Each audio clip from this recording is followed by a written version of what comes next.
So first of all, super happy to be here because Terry Riley is the person that hired me at MoMA. So I really am moved to be here with all of you today to celebrate him. So thank you for organizing this. Yes, please. Yeah, thank you, Jeffrey, and thank you, Elise. So I'm going to start my timer now, and I am going to talk about how to build, a collection now. But since many of you are familiar with MoMA's collection, I'm going to just try and show you how the sausage is made by looking at the last acquisitions meeting, and in particular contemporary design, and tell you what was behind it. But first of all, let me tell you, I've been at MoMA 32 years, so it's a really long time, and ever since I started there, I've seen many new categories of collecting in contemporary design and in modern design opening up. I remember, for instance, Matilda McQuaid championing Japanese textiles. Very often it's a person that starts it all, or Juliet Kinchin really, wanting more toys and also more textile art, and the same with Anna Burkhardt, and you name it. I started the video games collection and interaction design and information design. So once upon a time, design used to be relatively simple, like industrial design objects, furniture, graphic design, etc. But ultimately, in these past few years, it has really reverberated and spread across many different categories. And how to keep the collection under control. It's a very complicated thing, also because, well, that's a question that I hope we'll discuss here. What is a collection after all? So lately, we've been asked to establish priorities every year, priorities for modern architecture, for contemporary architecture, modern design, contemporary design. And you see them here for this year. So for instance, modern design for the year, it's Japan and Korea, Latin America, design from the 1970s and 1990s, that's Tanya Huang. Then contemporary design, moi, investigative design, information design, and material life cycles. And then for architecture, we mix the modern and the contemporary because it works better. Western Africa, Mexico, environmental architecture, from cybernetics to AI and contemporary milestones. So you see, this is something that we have to, these are the cards that we have to lay on the table every year as curators. And then we have to stick to that. And there's a new format whereby every acquisitions meeting, and there's 3 every year, is devoted to either design or architecture. So the past acquisitions meeting was devoted to design, and in particular, I focused on information design. There's an acquisitions committee that's made of about 25 experts, collectors, academics, so it's a kind of a mixed bag. Elise Jaffe is on it, as is Justin Beal that is here, and I'm sure there's also others. And we present them these proposed acquisitions, but before the acquisitions come to them, we have massaged them, revisited them, and we have convinced our other colleagues. We've written dossiers, we have negotiated with the designers, we have asked the designers to modify their proposal. We've done a lot before we come to the table and we show them to our committee. So for instance, information design, what I did at the beginning was to give an introduction about information design already at MoMA. We started collecting it around 2008. Information design means the visualization, yes, of data, but sometimes also of narratives or of opinions, right? It's a way to actually formalize and explain to a wide audience complex situations and complex systems. Already in the collection are, for instance, you see it there at the top left is the work of Laura Kurgan and and her colleagues at the architecture, and it's the architecture and justice from the $1 Million Blocks. And then at the bottom left, you have Georgia Lupi's instead kind of, and Stephanie Posavec exchange of postcards for a whole year in which they would become friends across the Atlantic by quantifying same aspects of their lives and exchanging those opinions. On the bottom right, you see something that was also in Renato's presentation, which is Ed Hawkins, climatologist from the University of Reading, warming stripes, an open source a way to visualize temperatures rising. So this is kind of a context of what's already in the collection at MoMA, and then we go into the presentation. And in this particular case, we had 5 different proposals. One was Kate Crawford and Vladan Joler's big fresco that is calculating empires. So we showed Kate and Vladan, plus works that are already in the collection. You see them there, Anatomy of an AI. And then we plunged into a description of the work. For those of you who might have seen it in Venice or elsewhere, it's an amazing kind of like mural fresco that traces the relationships and the collusions between technology and power since the invention of the Gutenberg press. Amazing work that was created over 4 years, beginning in the pandemic. Those of us that didn't really know what to do with themselves during the pandemic, well, that's what they did. And it really spans over 24 meters and 3 meters high. So really quite an amazing kind of work that you see here installed in other places at the Fondazione Prada, top left, where it began, and then bottom right, for instance, at the Venice Biennale. We explain it, and in this case, we also brought Kate to have a conversation between, she and I had a conversation before the proposal, because she couldn't be there during the proposal to the committee, but in that conversation, more of her opinions and her attitudes were presented. Then we discussed the price with the committee, and the committee voted yes. Second proposal, forensic architecture, and in particular forensic oceanography. The seizure of the Juventa, this was a visualization in which forensic oceanography studied all the details related to this NGO ship that was saving migrants in the middle of the Mediterranean and was accused by the Italian authorities of being in collusion with traffickers. And forensic oceanography proved with our own tools that you're all familiar with that that was not the case. They showed the direction of the wind, the route. There were so many different details that they could use to prove that that was the case. And in this case, we're going to have one of the series of works, and also we're going to have the ancillary materials. So we also discussed with forensic oceanography how to have the models and how to have also the code of the work itself. So this is also what's interesting. Sometimes these new categories open up completely different sets of issues, from the criteria to select to how to store these works, what to collect, how to show them. The video games were a big learning curve, I have to say. The third proposal was your own Laura Kurgan, together with Dan Miller and Adam Vosburg, and we showed here what was already in the collection of theirs, and then we moved to the acquisition, which is the 2 sides of the same coin. You might have seen this amazing visualization that links the decline in biodiversity of our microbiome internal to our bodies with the decline in biodiversity outside, especially in agriculture.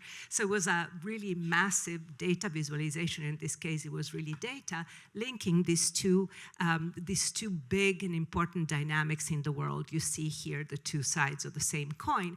And in this particular instance, we asked Laura and her team to produce a dynamic visualization for us so that people that come to the show will not only see these gigantic and complex visualizations, but also will be able to navigate them through a website and interactive video. So we all, oh my God, I've already finished. Okay, all right. Okay, then I have to speed it up. So this is the part of the visualization. We also proposed and acquired the 2 visualizations by the New York Times graphics desk. You might have seen the one that explained how Notre Dame burned down, and the second was about the Tulsa race massacre, in 2 visualizations. And these were the only ones that we did not pay for, because instead we licensed them in perpetuity from the New York Times, right? Or maybe there was some payment also there, which is something similar to the video game. Sometimes you have to change the license agreement, right? So very interesting way of acquiring. Domestic data streamers was the final acquisition.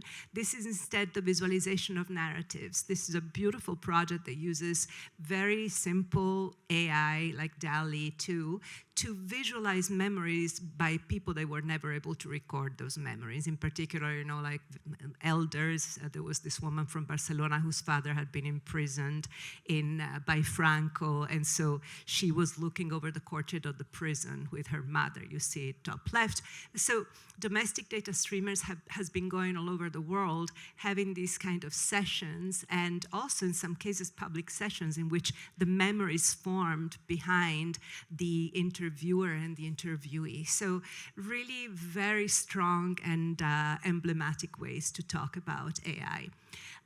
Last acquisitions meeting was investigative design, so we had the work of Gabriel Fontana. You might have seen his Dutch pavilion at the Biennale of Venice, and the work of Satyendra Pakale, industrial designer from the Netherlands that went back to his native India to develop a new way to do lost wax bronze casting using instead silicon. So you see, we are asked to kind of take an avenue every year, 3 avenues every year, and then stick to it. And that's a way to augment a collection that is already vast, not as vast as Cooper Hewitt's or others, but really needs to cope with today. And this kind of declaration of intents is what allows us to do so.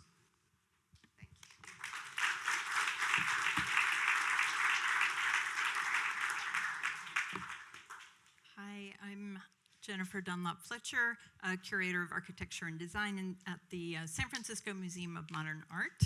And it's a real honor to be here at the inaugural summit, and I look forward to coming back year after year. Thank you for creating this platform. So like Paola, I focused on what's different in building a collection now, but maybe just to let you know, how did our collection start? I think we're the youngest A&D collection of my colleagues at the table. So the museum is 90 years old, but architecture and design as a department and collecting really only started in the late 80s. Even though it was established in 83, it took 5 years to get going. And in 1988, we knew we had to differentiate ourselves from our colleagues here and leaned into what is San Francisco. It's kind of known for being radically hospitable, inclusive, and also counterculture. And also what was happening at that time. So in the late 80s, 90s, a lot of architects were really looking at the gallery space, really focusing on the concept behind architecture and engaging with the public through the gallery. So this is a really great moment to start a collection in representations of architecture, because how one represented architecture was changing so much, and also being where we were in close proximity to Silicon Valley, the techniques and tools that architects were using were shifting so much. So this is really an opportunity for a young collection to lean there. So these are the 4 collecting categories, as Paola mentioned, that we're probably deepest in, which would be architecture, furniture, graphic design, and product design, but always with an emphasis on imagination, on invention, and accessibility. But moving into the now, I thought, like Paola, would focus on works that kind of push us to think differently about our museum practices. So 20 years ago, we were starting to see, of course, software design, but also software fabricated works, and really had to contend with 3D printing, which was new, novel, exciting, allowed for new forms to emerge, like the Arizi model for a camouflaged building in the DMZ, and also Iwamoto Scott's building Jellyfish House, which was to filter the water of the Bay Area constantly. But both of these projects were printed in nylon, but through conversations with our conservation team, installation team, collections team, we really had to think about what it would mean to bring these new materials into the collection and how to study those materials and always check in with those materials in a way we hadn't before. And we also started a new kind of intake form process and learned with the case of Arizi, that they feel like this model is an object and we must hold on to the object, and if it turns to dust, too bad, and then it's over. In contrast, Iwamoto Scott felt like, oh, I always want it to be new, shiny, white, and if it yellows at all, here's the digital file, please reprint. So this was challenging us in the kind of role of stewardship, and is it original anymore, and all the kind of big questions, and leaning on where we were guided by the architects themselves. Similarly, Neri Oxman's project, who has both architects and scientists within her own lab and studio, the museum became a participant in really testing out some of her ideas around a compostable material, building material. And the way we did it was to collect an Agua Hoja pavilion and put it on display outside. And they had themselves not really tested what would happen over time. So we had all these sensors. The idea behind this material is that it takes nutrients from the ocean, these panels, takes nutrients from the ocean and deposits them into the earth, not only not leaving a trace, but adding new minerals. So we built this garden, we put it out there for over a year, and sensors and the scientists in the lab were constantly updating their own data. And we felt that this was a new role for the museum, to be participating in this scientific research. And again, like we were saying with the Arizi, it became, how do we hold on to the concept and not as much the object, if this is where the architects were going? And this one, I happen to have a lot of photos on kind of behind the scenes of what curators do. And here with the Nakajin Capsule Towers, big kind of global effort to think about whether or not it should be destroyed. Could it be held on to? What would it take?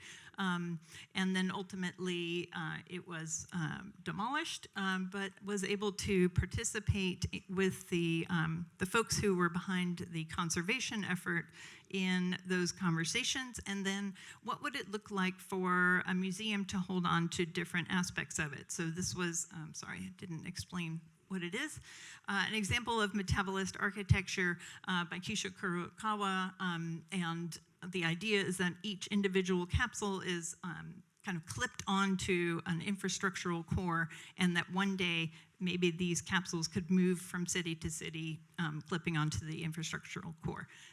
This never happened, and the capsules were left to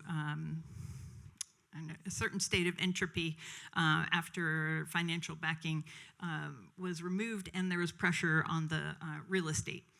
So at demolition, gathered with the key conservator and a kind of Nakajin Capsule fan club at the neighboring apartment that they had rented, and had tea ceremonies and watched it in process as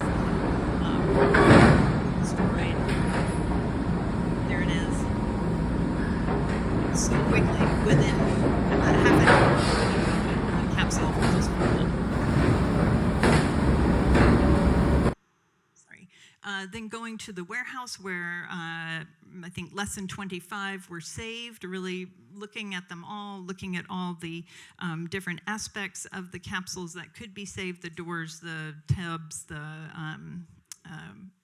cabinetry, and having really long conversations with the department store who had been part of the interiors originally, as well as the architect, still part of Kurokawa's association, and the conservator. What would it look like? Because we couldn't really show the damaged ones, and what does it mean to really hold on to the concept, but transform it so that more people could understand.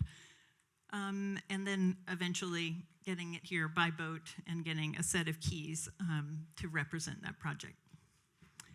And then finally, moving into one of our most recent acquisitions was also a video game, but a video game by Alice Bucknell, where the player takes on the role of an animal or a river and has to navigate the human-built environment, especially of Los Angeles during fires, during rapid development.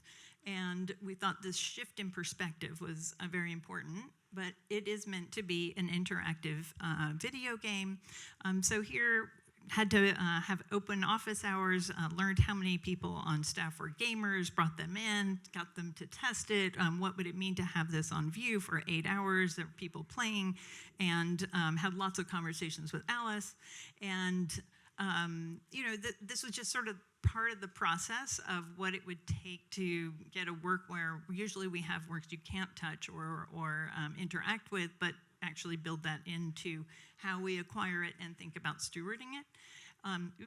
And then what does it mean when we can no longer access the technology, and how do we capture the representation of that work after we can't interact with it? Okay, I hope that has given us enough to think about.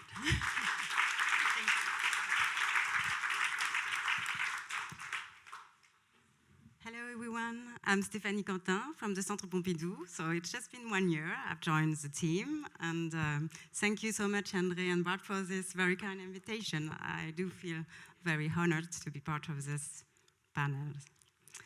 So, is this a special context for the Centre Pompidou? I cannot skip a word about the context. As you know, it has opened in 1977, and now we are heading toward the 50th anniversary in 2027.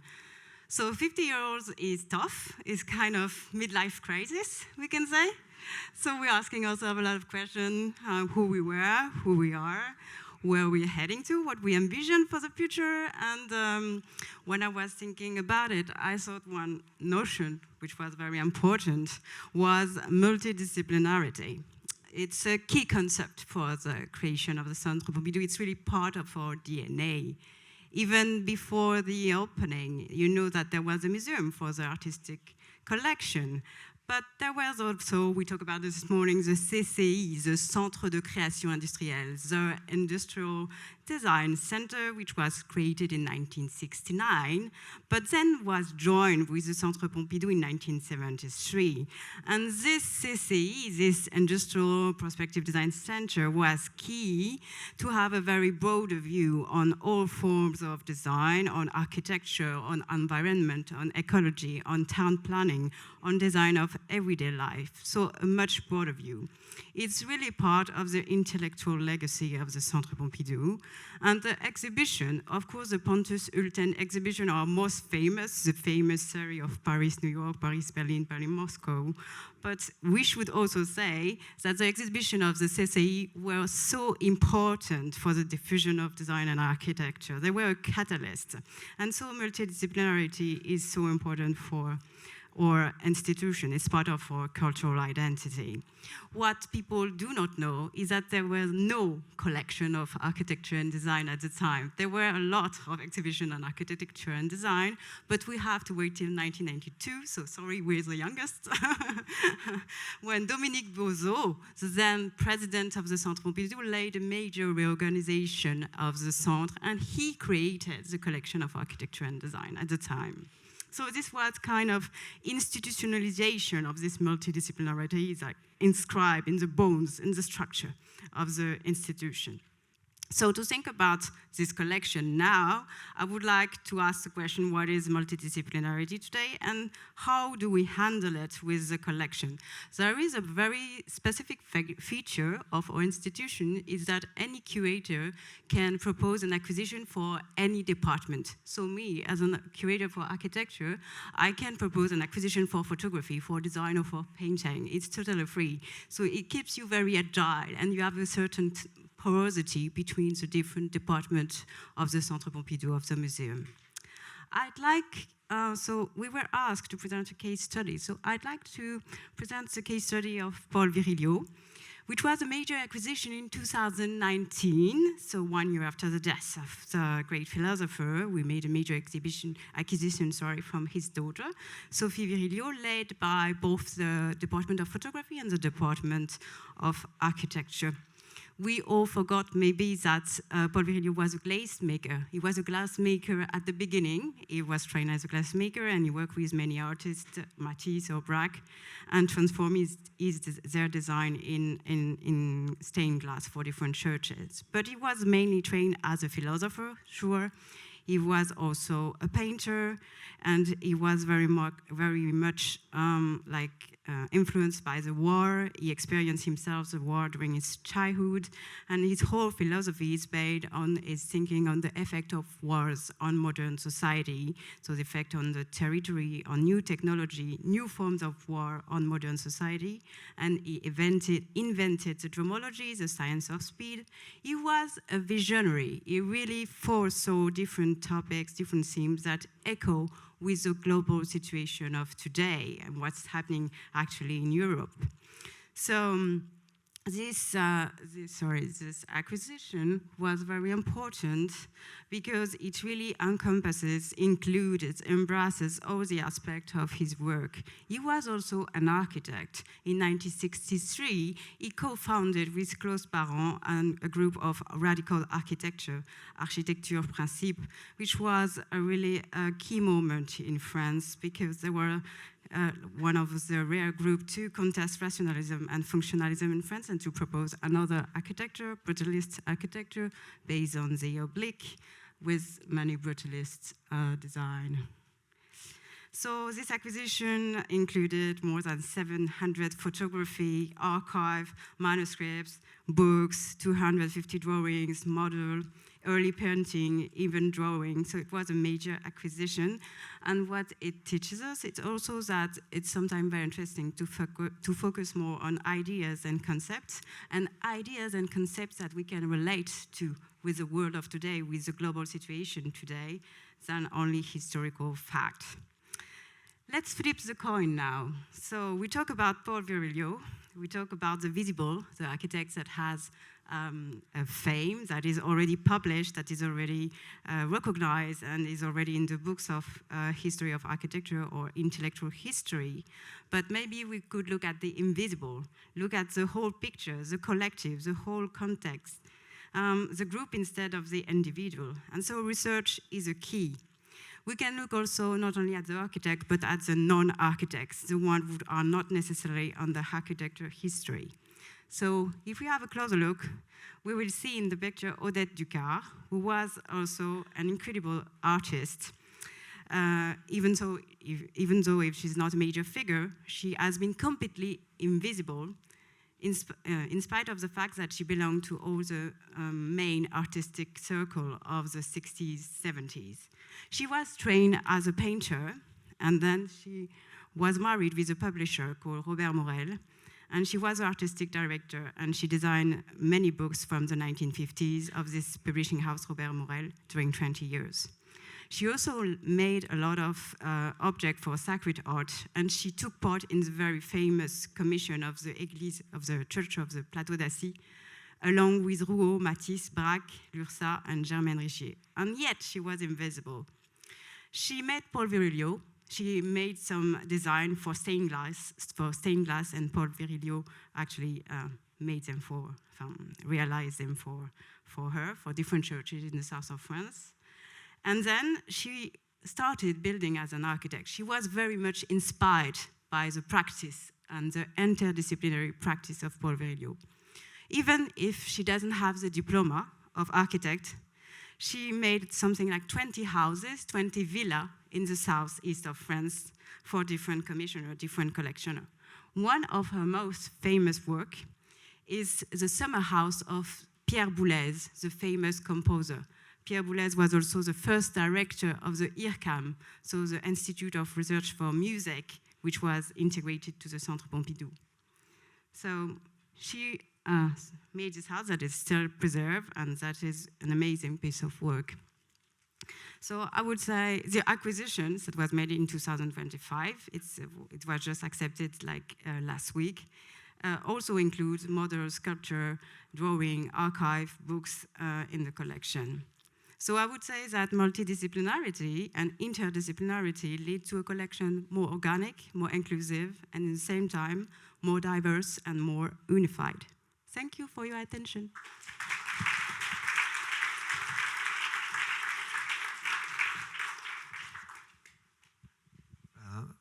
Is it on? Yeah. Hello, I'm Ray Ryan. I'm curator at large at the Heinz Architectural Center. We are the architecture department of the Carnegie Museum of Art. Do I move this forward? Okay.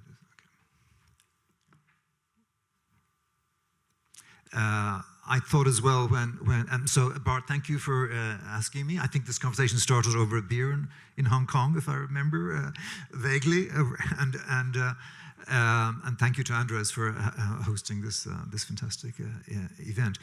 In terms of the collection, I also thought maybe to share with you some works from our most recent cycle of acquisitions.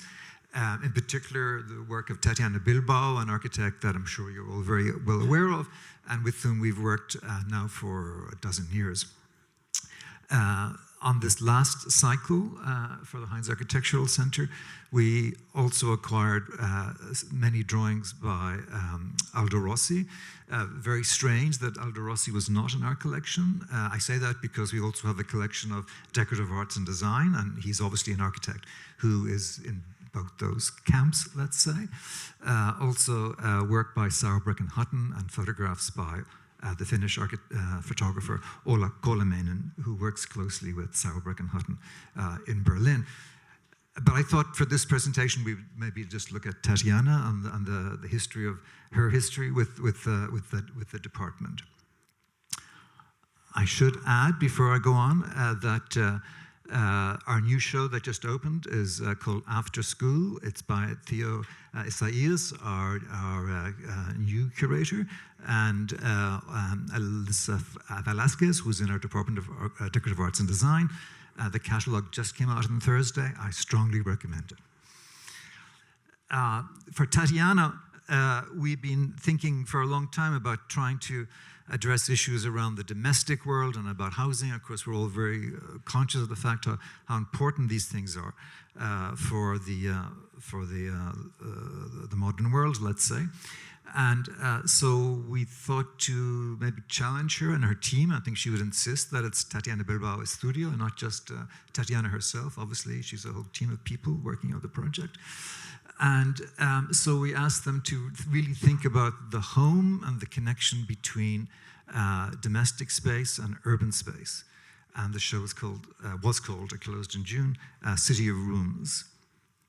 And this is an image culled from her website. As you may know if you've gone to her website, they add in new projects as they occur. So they are making, as it were, an entire city, kind of Tatiana Bilbao studio city on their website.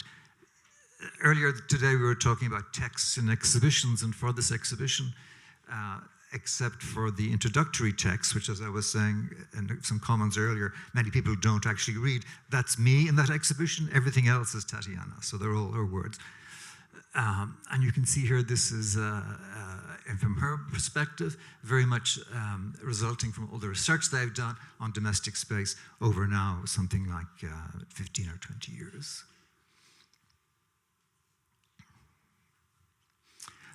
I'm neurotic about our gallery space. It was designed in the 1990 or so. Mrs. Heinz is our benefactress. She recently passed away. Some of you might remember that she and her late husband also funded the Heinz Galleries in London from about 1972 to about 1992. It was connected to the RIBA, that no longer exists. The Heinz business, of course, is headquartered in Pittsburgh. And so she established, after her husband's death, this new department within the museum. And it was a small competition at the time. It's a set of orthogonal rooms with a very distinctive, I'm being polite, a very distinctive palette.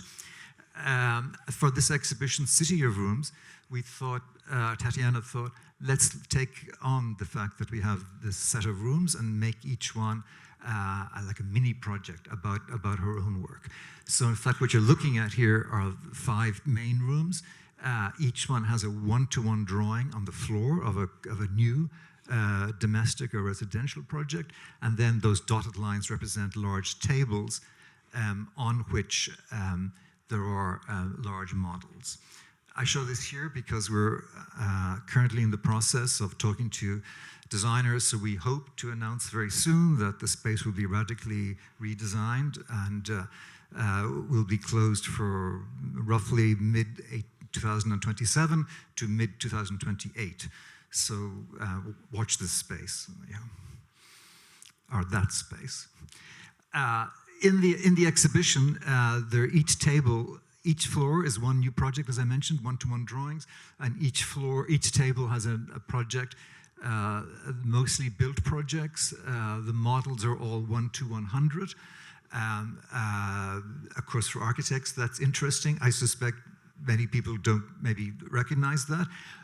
They were very concerned. They were all 1:100, and it's really only when the team arrived to install that we understood, because they brought all of these small paper figures of people and plants and various bits of furniture and equipment.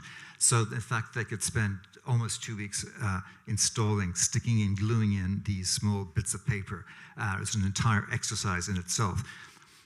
On the right-hand side, you can see that we have what we call a long gallery, and in the long gallery, that was dedicated to collage. And so this acquisition that I'm referring to is about collages, because the office is increasingly working on collage. In fact, they have an entire collage workshop, a kind of studio within the studio, as it were, making only collages. We've worked at Tatiana in the department since this show. This is called White Cube, Green Maze, New Art Landscapes, back in 2012. It was an exhibition about a new museum typology, perhaps, around the world, where from my point of view, it's not the monolithic museum, it's the dispersed museum with old and new projects, perhaps many different architects or landscape architects or artists getting involved. For that exhibition, on the top right-hand side, you can see these beautiful models from Nishizawa's office of the building in Teshima, and in the background, some models from Ando. On the bottom right-hand side, that's a model by Sambuichi of the museum project on the island of Inojima. For this show, we were able to show the project in Culiacan by Tatiana and her team. And our colleagues, the landscape architects, are TOA, the Taller de Ambientales, Operaciones Ambientales.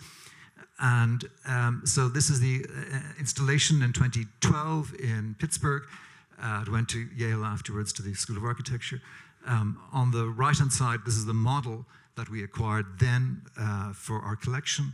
The first work, I'm pretty sure, by a Mexican architect to come into the collection.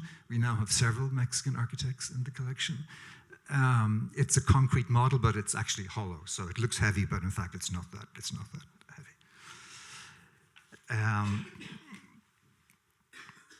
For that exhibition, thanks to Elise and Jeffrey, we were able to send Iwan Ban to all 6 key sites. So every exhibition, every photograph in the exhibition and in the catalog is by Iwan, with the exception of some historic photographs that show the kind of before and after discussion of the various sites. We were talking earlier, somebody mentioned a COVID project. This is also a COVID project where we made a collection handbook for the Art Museum. We are a museum, I should add, we are within the Carnegie Museum of Art. There are 3 other museums in the system, so we're quite a large, complicated structure. For this show, for this handbook, we were very happy that out of 120 or so objects, architecture got to choose about 12, which is quite generous, I think, including, I see Bernard in the audience, so we're very happy that the street drawings are an important part of our collection, so they're also in this handbook. The Iwan Ban photographs, we acquired altogether 18 of those images that are in the collection. So I'm trying to obviously make the obvious point here that there's a very close connection between the exhibitions we make and the collection. So a few years later, the first or second Chicago Biennial, this is the first one, yeah. when she showed the sustainable house, the house for $8,000. In Mexico, there are 3 versions of this. You have one. There's one in Chicago. There's one with us, and there's one in Mexico. A funny thing about this is that when we made the exhibition, we had a long discussion. I can see one of my colleagues up here in the back. We had a long discussion about not having vitrines. I hate having vitrines over models. So we were able to get that agreed on. But then when we wanted to show this, I suddenly reverted to my other and different self and said, no, we need a vitrine, because what happens if somebody starts playing with this model and it's in our collection? So that's in the collection from a few years back. And then because of this interest in the collage, we were very keen to make as a third accession from, if that's the right word, acquisition from Tatiana and her colleagues. We made we have 4 or 5 of these collages. One's really a drawing. So again, Culiacan, a very beautiful, delicate collage. The museum, the university building in Monterrey, again, a rather delicate one. And then this one, which is a very large and robust collage of a house in the Yucatan. So these are now in the collection as of about a month ago. And if the question is, well, what use is a collection, or why do you bother to collect? I think these objects in particular are useful for future, let's say, educational projects. So as part of this, and this is the last slide, as part of this project with Tatiana, we organized several of these events during the midwinter in Pittsburgh, when Mexico seems very glamorous and far away. And so with these collage workshops, on Saturday mornings, people would come in, make collages, and then they were hung within the City of Rooms as part of Tatiana's exhibition. Thank you.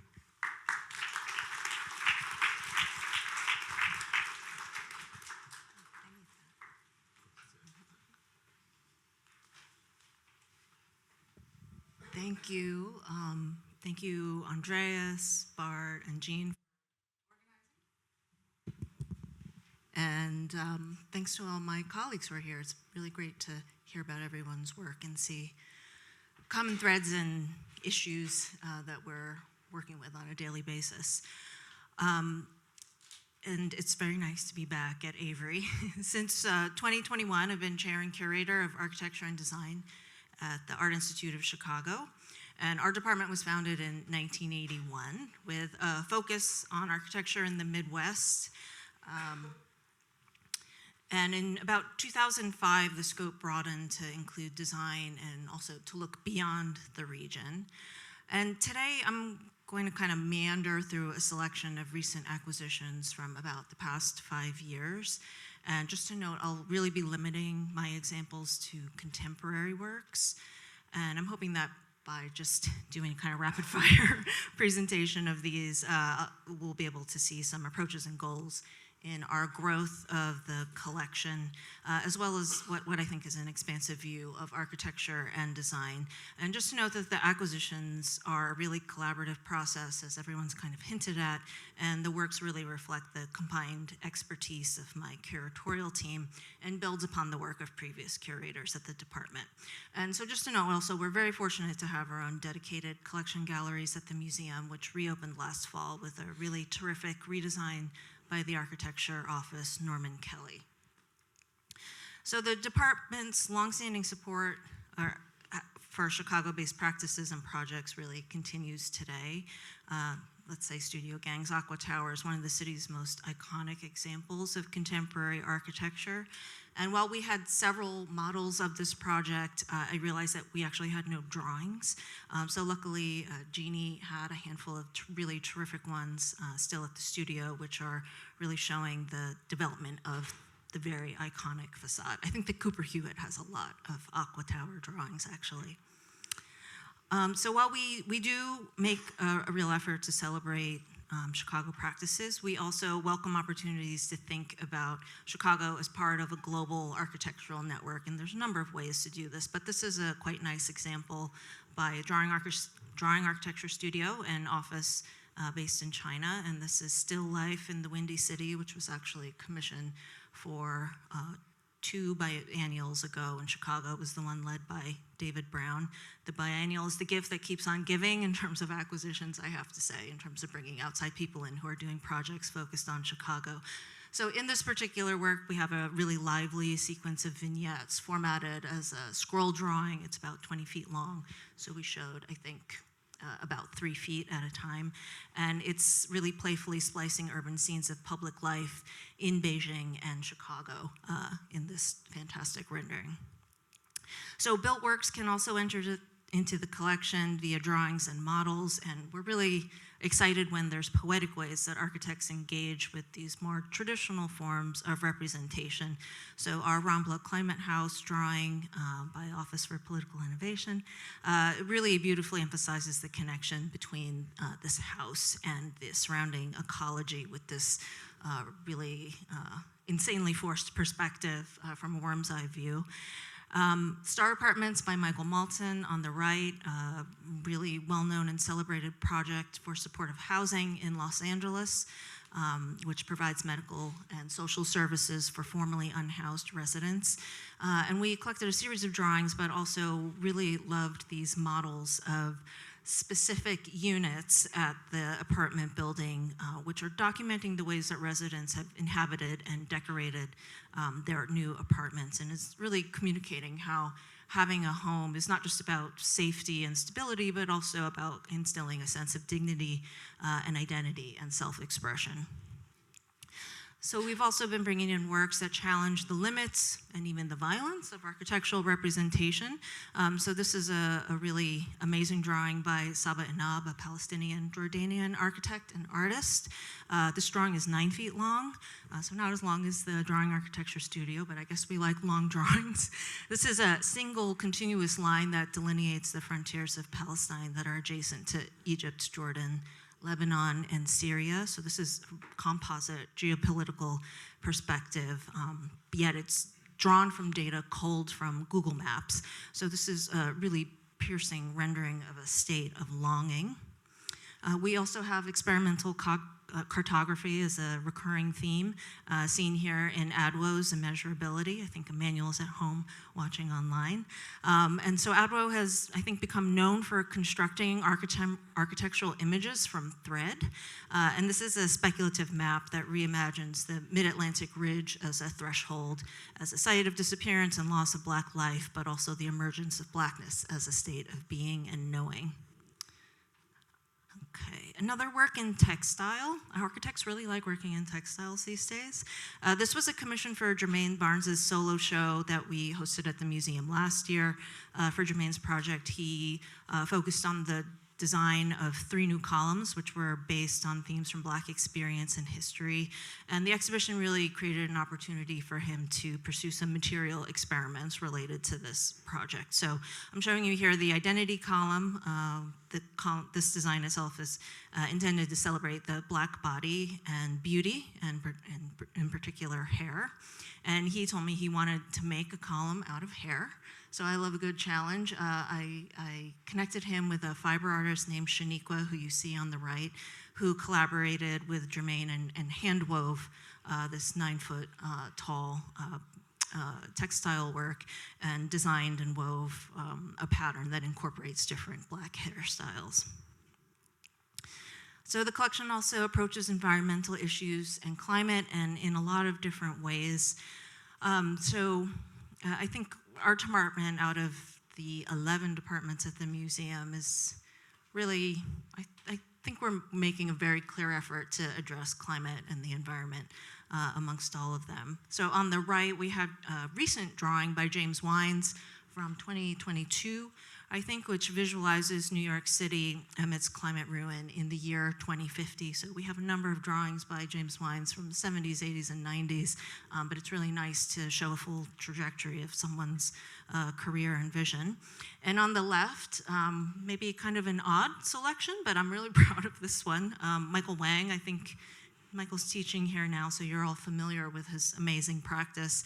So here, taking a really conceptual approach by taking up the format of the manifesto, more specifically his manifesto of photosynthesism. So we all know that this literary format was used by early 20th century avant-gardes to rally revolutionary artistic shifts, and to, in Michael's case, he's taking up the manifesto to provoke artists to collectively seek a new direction for art in the Anthropocene, and really encouraging people to jettison what he's calling fossil fuel modernism, and instead, in his words, celebrate fluorescence, which is a quite beautiful prompt. An example of speculative design, working under the name Fragmentario, the Venezuelan designer and artist Maria Elena Pombo experiments with organic materials like avocado seeds, cassava, and potato, exploring notions of territory and the histories of colonization in Latin America and the Caribbean. And her project, La Rentrada, imagines the return of the Venezuelan diaspora back to the country and playfully proposes a new economic system for a post-petroleum era, which is based on avocado seeds, material that is readily available. And the project in its full scope includes a series of experiments that demonstrate the different material possibilities of the avocado seed, from bricks to different types of leather, in fact. We love speculation in our department, and speculative fiction is a way to address environmental emergency in this work by Himali Singh Sohan, an Indian artist based in London. This is titled We Are Opposite Like That, which we acquired, I think, 3 years ago. And this includes footage shot in the Antarctic, animations, archival documents, poetry, and music to explore the histories of climate and colonialism at the Earth's poles. And this is all narrated by a figure who personifies ice, and in the film it's played by Himali herself. Okay, last work, just to conclude by saying time-based media works have such a great capacity for storytelling about complex issues related to territories and ecologies. In this work, We Were Lost in Our Country by Tuan Andrew Nguyen, a Vietnamese-American artist. This is a single-channel film. A really powerful exploration of Indigenous land rights and resistance in Western Australia. If you had been to the first Sharjah Architecture Triennial curated by Adrian Lahoud, you would have seen it installed with this painting that figures at the center of the film, and which was commissioned for the Triennial. And this is actually on view now in our special exhibitions gallery. So my last slide is just to point out that we, again, are one of 11 curatorial departments. We're a so-called encyclopedic museum, but it is not encyclopedic. There's a lot of gaps here, but you see how the departments have this kind of inconsistent division by region, media, historical periods. But I often like to think of everyone who's available and all the weird spaces in between us, and how our department can kind of connect in different ways and explore new territories in terms of creative production. So thank you.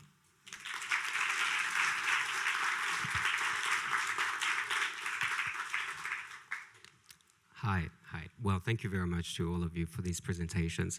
Thank you, Andres. Thank you, Bart-Jan. Thank you, Jean, for this wonderful invitation. And I don't think we have much time, so I'm going to go very fast. I think that all the presentations gave a really fantastic overview of the conversations and concerns and ideas that really animate all these acquisition committees, clearly, and from a very large perspective, historic and contemporary practices, design and architecture. I actually wanted to go back to some part of that question. So I think this presentation really illustrated the now of the question, and really that was emphasized with all caps. But the question is also like, what does it mean to build a collection now? And then so this question of meaning, and this question of like meaning, building meaning, was something I wanted to a little bit hear you talk a little bit about. I have in mind, in one of the conversations we had to prepare for this panel, Irene talking about a matrix that you have with your team to kind of think about the institution where you are, the history of that institution and how you negotiate that history and how you obviously go beyond the question of taste and you actually build something that is inscribed within a longer history. So if you could, from very different perspectives, obviously, speak to that a little bit. I appreciate the question because I don't think I kind of stuck my landing just to say that where I'm finding meaning in the collection building now is through collaboration in places that I didn't think we would be collaborating. So whether it's with scientists or politicians in our city, expanding beyond the idea of just taking care of an artwork, preserving it forever, and putting it on view in an exhibition, but what other places and collaboration can we contribute to science and policies?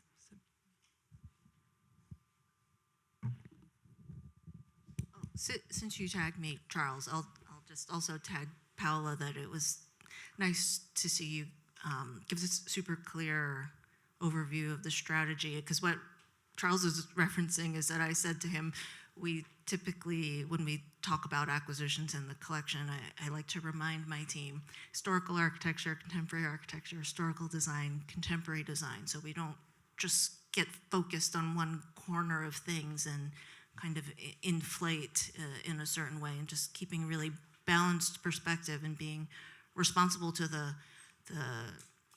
a holistic view of the collection rather than just what I'm into today and what somebody else might not be into tomorrow or find particularly illuminating. So I thought that was really interesting, though, how you have these annual targets. And I wondered, actually, knowing that sometimes acquisitions can take a couple of years, what happens when you have the stragglers, and like what's the traffic like on that end?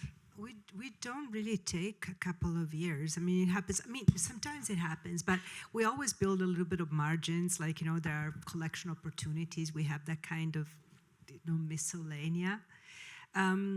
So that happens. But also, to answer the initial question, I always find myself going back to this motto of the museum when it was founded in 1929, to collect the art of our time.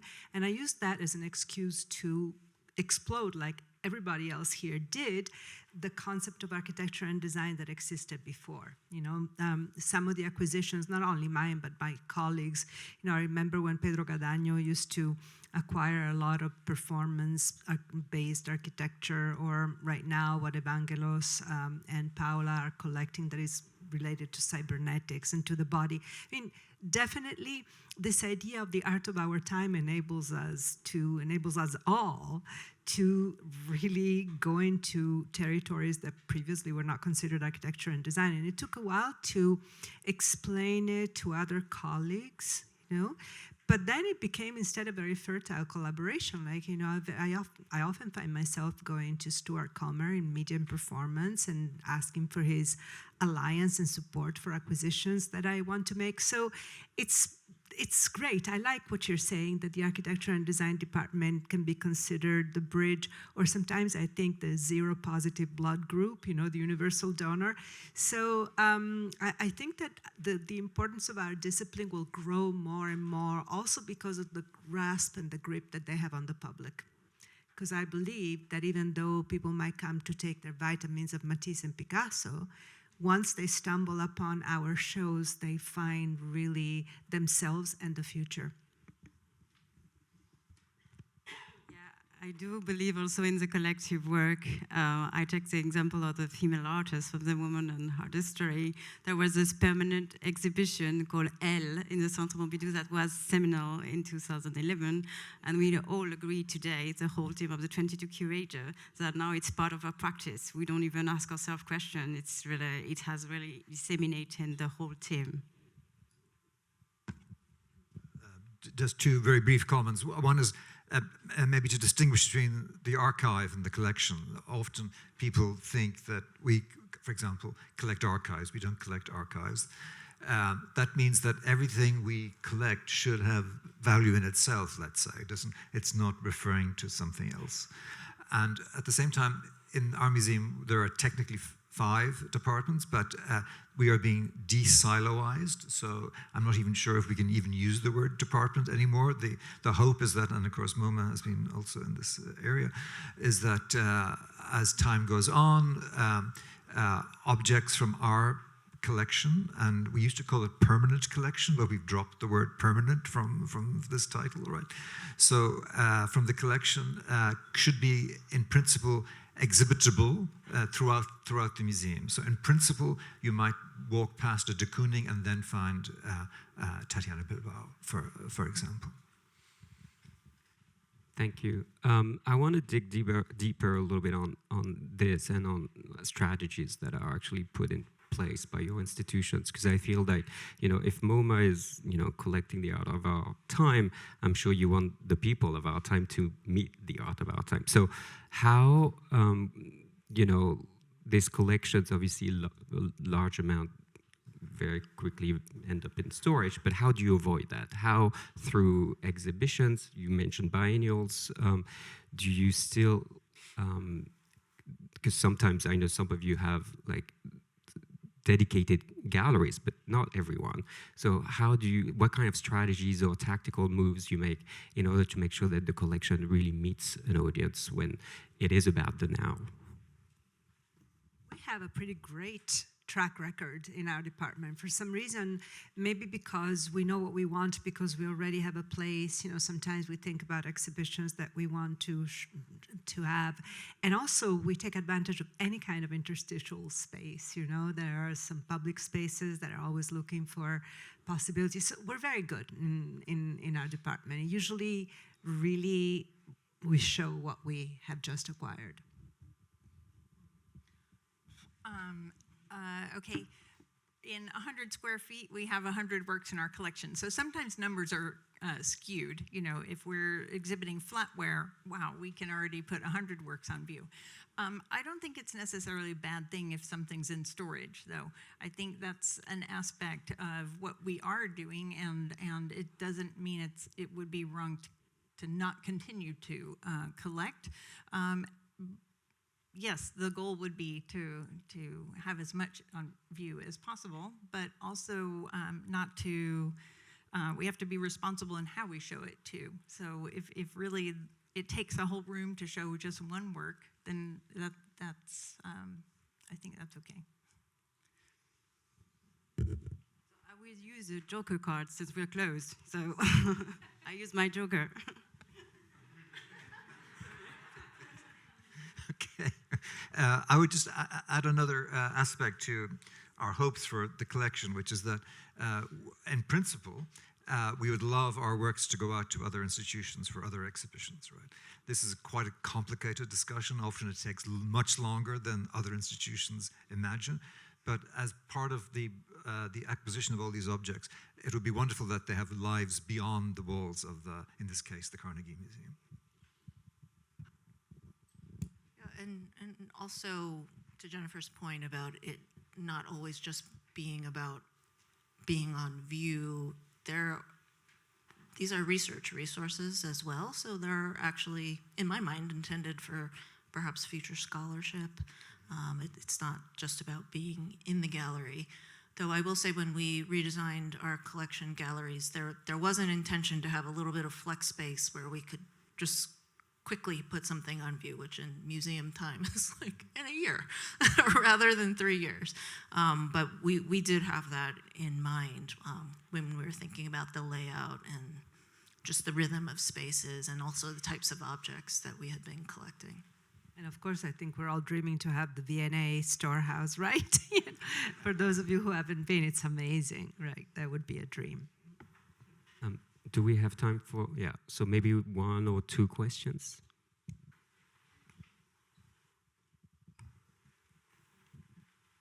Hi, thank you for your presentations. I wanted to ask you, what's the foundational force that brings together an archive and brings together like all these items or exhibits or artifacts for you, and how you have experienced through your professional life this force of curatorial practice?